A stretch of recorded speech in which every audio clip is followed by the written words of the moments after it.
Hi, and thank you for watching this month's Market Minute. My name is Mike Mills. I'm the managing partner and co-founder of the Legacy Advisor Group. Today is Thursday, April 2nd, before the market opens. As I record this video, operations and negotiations are still going on in the Middle East with Iran.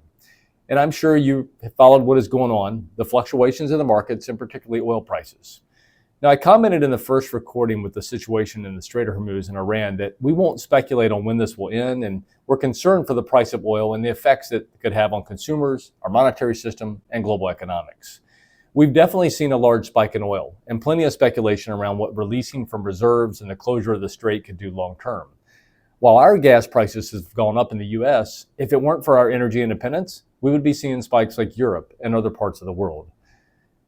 As this conflict goes on, we continue to pray for our troops deployed for their safety and for their safe return home. So let's take the time now to get into the markets. So far in 2026, markets have had a more volatile start than many strategists and investors expected. Through March 31st, U.S. stocks pulled back, with the S&P 500 down roughly 5 to 7% year to date.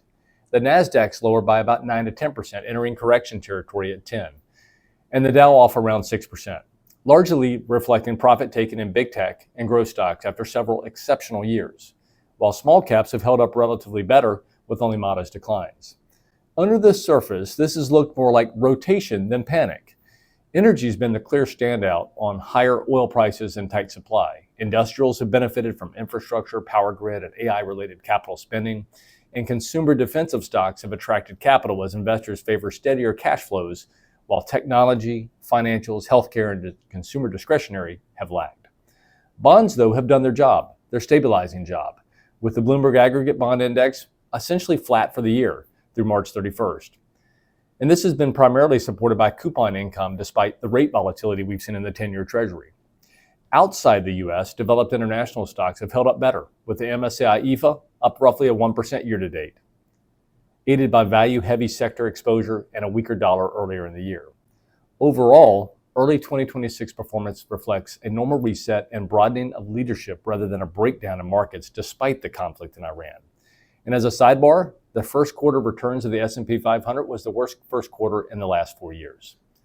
So what does this pullback in major indices mean, and how does it correlate to the past? Well, statistically speaking, 5% pullbacks happen annually 94% of the time, going back over a century, and 10% corrections happen annually 60 to 65% of the time. So what we're seeing in the market is not unusual. I've included a chart here from our friends at First Trust this month to show the stock market since the 1920s with every major conflict that has taken place. As you can see, we've seen this before, many times over for the last 100 years, and the stock market continues to be resilient. You may be wondering, well, what does this mean for our investment process during this time? We've held tight to our allocations, knowing that time in the market tends to work out much better than trying to time the market, and being properly diversified will help dampen the volatility.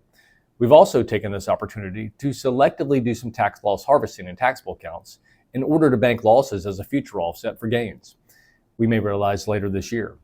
With loss harvesting, we've also selectively added to positions during this pullback, but for the most part, we've stayed invested.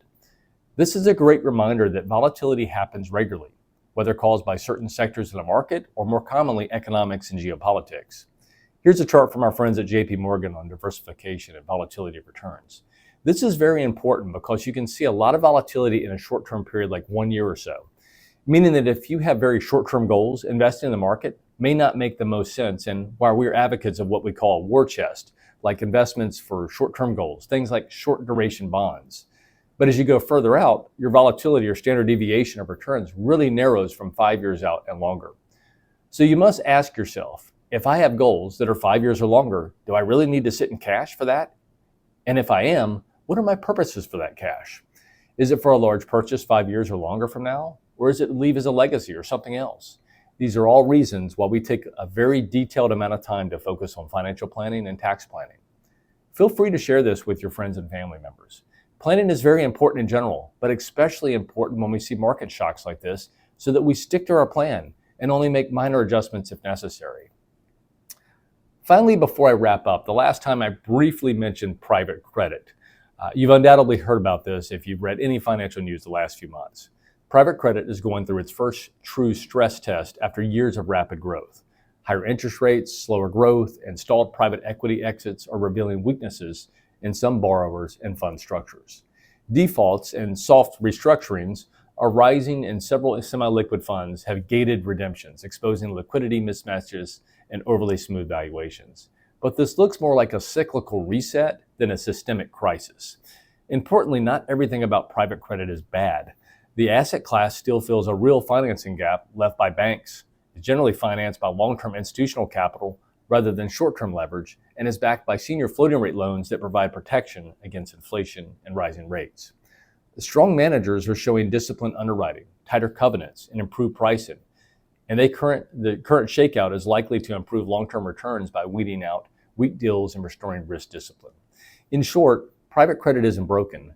It's becoming more honest, more selective, and more differentiated, which is exactly what a maturing credit market should do.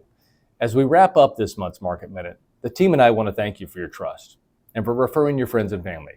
We truly appreciate our relationship with you.